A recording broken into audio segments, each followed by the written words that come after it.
योगिनी एकादशी का हिंदू धर्म में विशेष महत्व है। योगिनी एकादशी का अगर आप व्रत रखते हैं तो आपके शरीर में किसी भी तरीके की कोई परेशानी है, आप रोगग्रस्त हैं, कोई ऐसी बीमारी है जो काफ़ी समय से दूर नहीं हो रही है, या फिर संतान प्राप्ति में बाधाएं आ रही हैं, आपके जीवन में बहुत सारे कष्ट हैं जो दूर नहीं हो रहे हैं, पुत्र प्राप्ति की चाह है लेकिन पूरी नहीं हो रही है, तो ऐसे में आप योगिनी एकादशी का व्रत जरूर रखिए।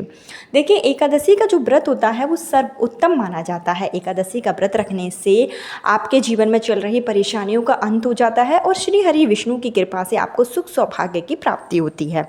इस बार जो योगिनी एकादशी है वो आषाढ़ माह के कृष्ण पक्ष की जो एकादशी है वो 21 तारीख और 22 तारीख यानी 21 जून और 22 जून 2 दिन रहेगी। तो बहुत से लोग 21 तारीख को व्रत रखेंगे और बहुत से लोग 22 तारीख को व्रत रखेंगे। तो अगर आप संतान प्राप्ति की कामना के साथ में, पुत्र प्राप्ति की कामना के साथ में व्रत रखना चाह रहे हैं तो आपके घर के आसपास जो भी मंदिर है तो आप जिसको भी मानते हो, जैसे कि अगर आप बांके बिहारी मंदिर को फॉलो करते हैं तो जो एकादशी होगी वो 22 तारीख को मनाई जाएगी। और अगर आप उज्जैन के मंदिर को या फिर जो आप उज्जैन के मंदिर को मानते हैं या फिर आपके घर के आसपास जो भी मंदिर है, जो भी पुजारी हैं उनके अनुसार आप चलते हैं तो वो जब कहेंगे, अगर 21 को कहेंगे तो आप 21 को एकादशी का व्रत रख सकते हैं और 22 को कहेंगे तो 22 को भी रख सकते हैं, क्योंकि दोनों ही दिन एकादशी है। लेकिन एकादशी में जो 21 तारीख को एकादशी होगी उसमें 10वीं तिथि होगी और जो 22 तारीख होगी उसमें द्वादशी होगी।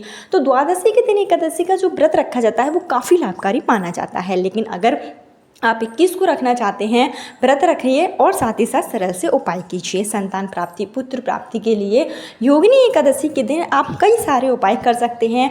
हमारे शास्त्रों में, पद्म पुराण में ऐसे कई उपाय बताए गए हैं जो अगर आप योगिनी एकादशी के दिन करेंगे तो शारीरिक दृष्टि से अगर आप के अंदर कोई भी परेशानी है जिससे कि संतान प्राप्ति में बाधाएं आ रही हैं तो वो बाधाएं दूर होगी और अति शीघ्र आपको संतान की प्राप्ति होगी। 21 तारीख को योगिनी एकादशी की जो शुरुआत है वो सुबह के समय 7:18 पर होगी और एकादशी तिथि की समाप्ति 22 तारीख को सुबह 4:18 पर होगी।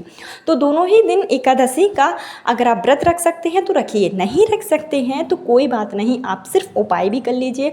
श्री हरि विष्णु के नाम से अगर आप उपाय करते हैं संतान प्राप्ति, पुत्र प्राप्ति की कामना के साथ में, तो आपकी कामना बहुत जल्दी पूरी हो जाती है। इस एकादशी के दिन जय योग लग रहा है जो कि काफ़ी शुभ योग माना जाता है। इस योग में अगर आप कोई छोटा सा भी उपाय करेंगे, पूजा पाठ करेंगे तो आपकी मनोकामना बहुत जल्दी पूरी होगी। तो इस वीडियो में मैं आपको तुलसी से जुड़े हुए कुछ उपाय बताऊंगी, श्री हरि विष्णु से जुड़े हुए कुछ उपाय बताऊंगी, क्योंकि योगिनी एकादशी के दिन तुलसी माता के कई सारे उपाय हैं जिसको कि अगर पति पत्नी मिलकर करते हैं या फिर पति या पत्नी में से कोई भी एक व्यक्ति करता है ईश्वर पूर्ण आस्था के साथ, तो निश्चित ही आपकी जो सूनी गोद है वो अति शीघ्र भर जाएगी। 21 तारीख को भी आप उपाय कर सकते हैं। साथ ही साथ आपको पीपल के पेड़ का भी पूजन अर्चन इस दिन जरूर करना है। एक बात का विशेष ध्यान रखें कि 22 तारीख को अगर आप एकादशी मान रहे हैं तो पीपल के पेड़ में आपको जो है स्पर्श नहीं करना है, ना ही जल चढ़ाना है। और अगर आप 21 तारीख को एकादशी मान रहे हैं तो आप पीपल के वृक्ष की पूजन इत्यादि कर सकते हैं। तो इस वीडियो में आपको सारी जानकारी दी जाएगी कि किस तरीके से आप उपाय करेंगे, क्या चीज़ों का आप दान पुण्य करेंगे, अगर व्रत रखेंगे तो किस तरीके से रखेंगे, और बहुत ही साधारण से उपाय हैं जिसको कि अगर आप करेंगे तो निश्चित ही आपकी मनोकामना पूरी होगी। लेकिन उपाय बताने से पहले हमेशा की तरह आपसे मेरा निवेदन है कि अगर अभी तक आपने मेरा चैनल धर्म ज्ञान पथ को सब्सक्राइब नहीं किया है तो चैनल को सब्सक्राइब जरूर कर लीजिए। वीडियो पसंद आए तो लाइक कीजिए और कमेंट बॉक्स में ओम नमो भगवते वासुदेवाय नमः मंत्र जरूर लिखें, या तो विष्णु सहस्त्र नाम में से, विष्णु भगवान के 108 नाम में से कोई सा भी एक प्यारा सा नाम जरूर लिखें, जिससे कि श्री हरि विष्णु की कृपा आप पर और आपके पूरे परिवार पर हमेशा के लिए बनी रहे और आपको सुख सौभाग्य की प्राप्ति हो। एकादशी के दिन देखिए सुबह जल्दी उठने का विधान है। आप सुबह जल्दी उठें और स्नान करें। स्नान के पानी में आप थोड़ा सा या तो गंगा जल डालकर स्नान करें। अगर आपके पास आंवले का जो है, आपके घर के आसपास आंवले का वृक्ष है तो आंवले की छोटी सी लकड़ी डाल सकते हैं, आंवले की पत्ती डालकर भी स्नान कर सकते हैं। आंवला अगर उपलब्ध है तो आंवले का रस डालकर स्नान कीजिए। आंवले का रस डालकर स्नान करने से एकादशी के दिन श्री हरि विष्णु की अपार कृपा आप पर होती है। तो आंवले का थोड़ा सा रस डालकर आप स्नान करें। इसके बाद में आपको पीले कलर के वस्त्र धारण करने हैं। एकादशी के दिन आप जो है पीले कलर के वस्त्र पहने, पीला दुपट्टा ओढ़ सकते हैं, जिससे कि पीला कलर पहनना काफ़ी शुभ माना जाता है। इसके बाद में आप अगर व्रत रख रहे हैं तो व्रत का आप संकल्प ले सकते हैं। जो मनोकामना के साथ में आप रख रहे हैं वो मनोकामना श्री हरि विष्णु के समक्ष बोलें। आपके घर में शालिग्राम है, लड्डू गोपाल है या विष्णु भगवान है, तो उनका आप विधिवत पूजन अर्चन करें। सबसे पहले आप पंचामृत से स्नान कराएं। लड्डू गोपाल का पंचामृत से स्नान कराएं, शालिग्राम है तो उनका आप स्नान कराएं। इसके बाद में जो भी आप पंचामृत से स्नान कराएंगे वो पंचामृत पति पत्नी दोनों को ग्रहण करना है, इस बात का विशेष ध्यान रखें। इसके साथ ही गंगा जल से स्नान कराने के बाद में श्री हरि विष्णु का या लड्डू गोपाल का आप श्रृंगार करें। पीले चंदन से तिलक लगाएं, पीले फूलों से आप श्रृंगार कर सकते हैं और पीली जो पोशाक है वो आप लड्डू गोपाल को पहनाएं। एक नई बांसुरी लाकर आप मनोकामना के साथ में श्री हरि विष्णु को या लड्डू गोपाल को समर्पित करें। ये काफ़ी शुभ माना जाता है। एकादशी के दिन अगर आप नई बांसुरी लाकर लड्डू गोपाल को समर्पित करते हैं, लड्डू गोपाल को अगर आप चढ़ाते हैं पुत्र प्राप्ति, संतान प्राप्ति की कामना के साथ में, तो आपकी मनोकामना बहुत जल्दी पूरी हो जाती है। इसके साथ ही इस दिन माखन मिश्री का भोग जरूर लगाएं। योगिनी एकादशी के दिन मिश्री का आपको भोग भी लगाना चाहिए और उस मिश्री आपको प्रसाद के रूप में ग्रहण भी करनी चाहिए। मिश्री खाने से आपके ऊपर जो है ईश्वर की कृपा तो होती ही है और साथ ही साथ शुभ फल की प्राप्ति आपको अति शीघ्र हो जाती है। इसके साथ ही आप इस दिन मखाने की खीर बनाएं और मखाने की खीर का आप लड्डू गोपाल को भोग लगाएं। अपनी मनोकामना बोलें, मौसमी फल आप चढ़ा सकते हैं और आप जो है इस दिन दान पुण्य जरूर करें।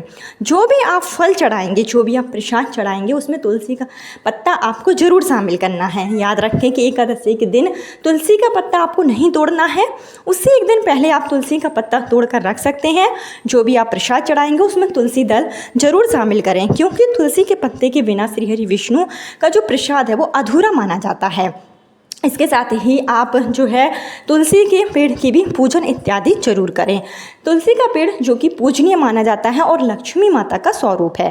ऐसे में विशेष मनोकामना के साथ में योगिनी एकादशी के दिन आप तुलसी के पेड़ पर एक लाल कलर की चुन्नी उड़ा सकते हैं, लाल कपड़ा आप उड़ा सकते हैं और मनोकामना का एक धागा जो कि मौली का लाल कलर का धागा होगा वो आप तुलसी के क्यारे में बांध दें, तुलसी के गमले में बांध दें। अपनी मनोकामना बोलें, ओम नमो भगवते वासुदेवाय नमः मंत्र का जाप करें। इसके साथ ही एक दीप तुलसी माता के समक्ष आपको जरूर प्रज्वलित करना है।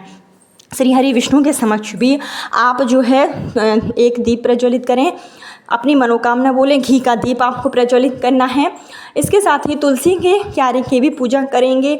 तुलसी माता का मंत्रों का जाप कर सकते हैं आप, तुलसी माता की परिक्रमा भी कर सकते हैं। और एकादशी के दिन पीपल के वृक्ष की पूजन जरूर करें।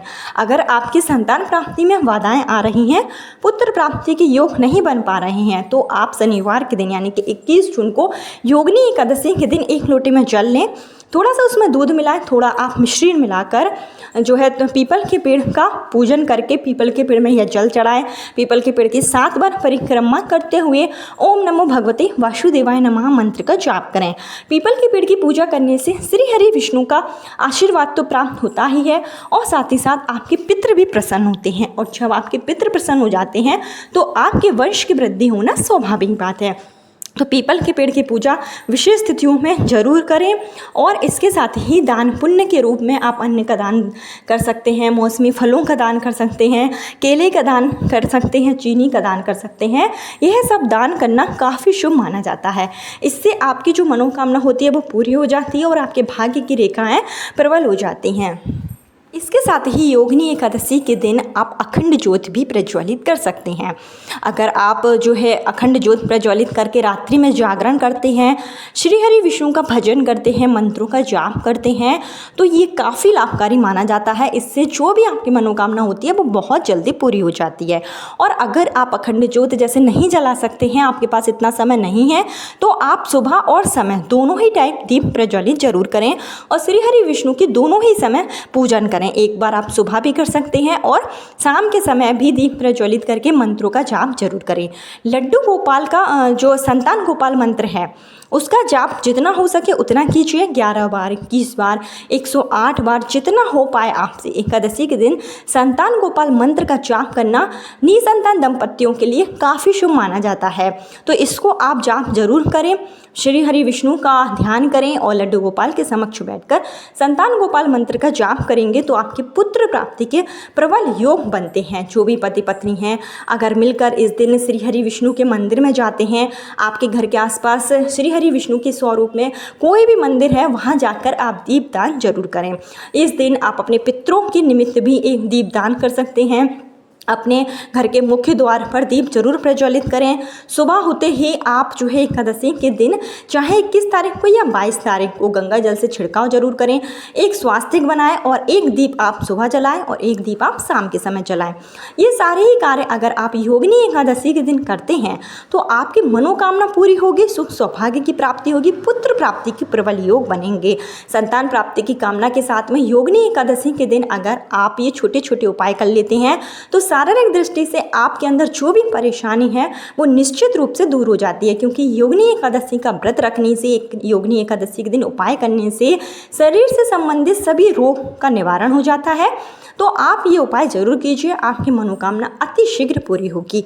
कल फिर मिलती हूँ नई वीडियो नए उपाय के साथ। जब तक के लिए ओम नमो भगवते वासुदेवाय नमः।